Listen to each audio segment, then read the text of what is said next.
જય માતાજી મિત્રો. ચાલો તો આજે આપણે ફરી આવી ગયા છે એક નવા વ્લોગમાં. તો આજે આપણે ક્યાંય તમને હું બહાર નથી લઈ જવાનો, પણ પેલા તો મારું બધાનું આપણી ચેનલ હરિભાઈ વ્લોગમાં બધા મિત્રોનું સ્વાગત છે. સ્વાગત અને સ્વાગત. જે તમે બધાએ મને એટલો સપોર્ટ આપ્યો છે ને જે આપણે ટૂંક જ સમયમાં 150 સબસ્ક્રાઈબર થઈ ગયા છે આપણા, તો એ બધાને ધન્યવાદ, બધાનો આભાર અને ખૂબ ખૂબ ધન્યવાદ. તો ચાલો આજે આપણે હવે દશામાનું વ્રત આપણે પૂરા થઈ ગયા છે, તો આજે એનું વિસર્જન કરવાનું છે દશામાનું.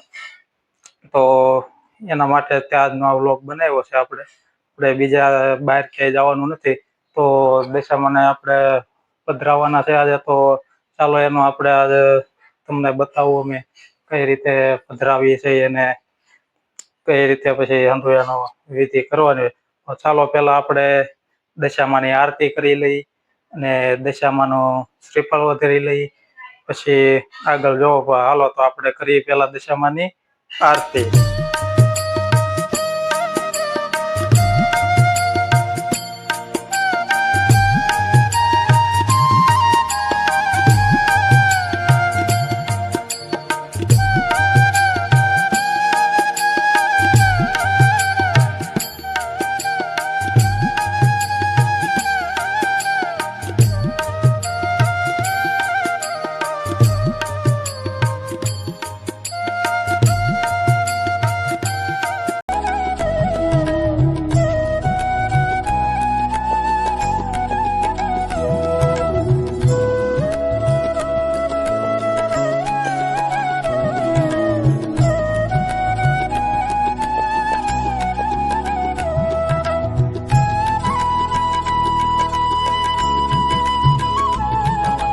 હાલો, એટલા દિવસ આપણે દશામાં સાથે અહીંયા રહ્યા, અમને તો બહુ મજા આવી.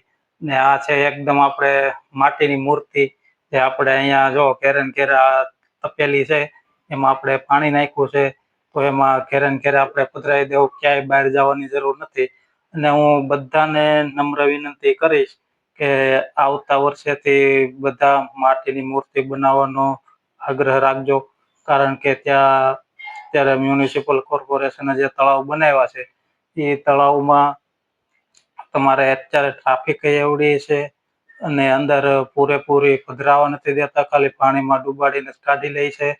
તો જે રીતે ત્યાં બધું આપણે હેરાન થવાનું રહે છે, એના કરતા ઘેરે ને ઘેરે બનાવવાનો પ્રયત્ન કરો. એટલે જો આ રીતે બનાવી નાખવાની અને તપેલીમાં આપણે પધરાવી દઈએ ઘેરે ને ઘેરે, એટલે એ આમાં અહીંયા ઓગળી જશે.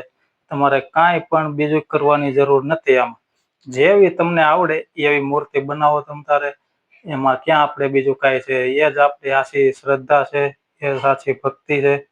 તો આવતા વર્ષેથી અવશ્ય તમે મૂર્તિ ઘેરે બનાવવાનો પ્રયત્ન કરજો. તો બધાનો આભાર.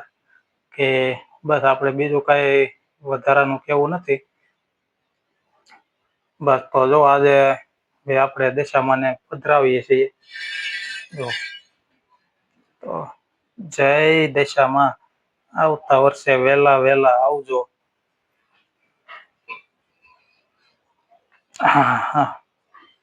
આમાં આપણે મૂકી દીધા છે આમ દશામાને, હવે એ ઓટોમેટિક એમણે ઓગળી જાય.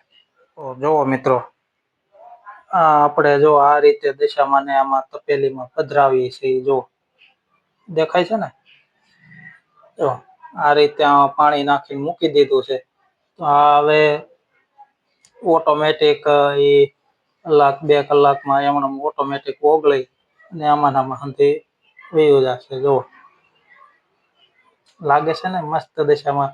આવતા વર્ષે વહેલા પધારજો માં, બસ એવી આપણે માને પ્રાર્થના કરીએ છીએ. આવતા વર્ષે વહેલા પધારે, પાછા આપણે ની સેવા ભક્તિ કરવાનો આનંદ મળે, લાભ મળે. તો જોયું ને મિત્રો. હા તો જોયું મિત્રો, આ હતા અમારા દશામાં, જે અમે 10 દિવસથી એની સેવા પૂજા કરી હતી. કારણ કે અત્યારે મહેક ને કીર્તન ને એ તો કોઈ અહીંયા છે નહીં, છે બધા દેહમાં ગામડે ગયેલા છે. કારણ કે ન્યાય તે અમારે આ રીતના ઉજવણું હતું કરવાનું, એટલે એ ગામડે ગયેલા છે. તો પછી અહીંયા હું એકલો હતો એટલે મેં આ બધી વિધિ કરી, પણ હવે મને જેવી આવડે એવી કરી છે. તમે જે રીતે કરતા હોય એ રીતે કરજો, પણ મને તો આ રીતે કીધું હતું એટલે મેં આ રીતે કરી છે. કારણ કે નકર એ હાજરમાં હોય તો એ જ બધું કરે, આપણે કઈ કરવાનું હોય નહીં. પણ આ તો હવે એ હાજરમાં નથી, એટલે હવે આપણે આ બધી એની વિધિ કરી. તો જેવી આવડી એ વિધિ આપણે કરી છે. તો દશામાં જે કાંઈ અમારી ભૂલ ચૂક હોય એ માફ કરજો, ને આવતા વર્ષે વહેલા આવજો. બસ એવી આપણે દશામાને પ્રાર્થના કરીએ છીએ.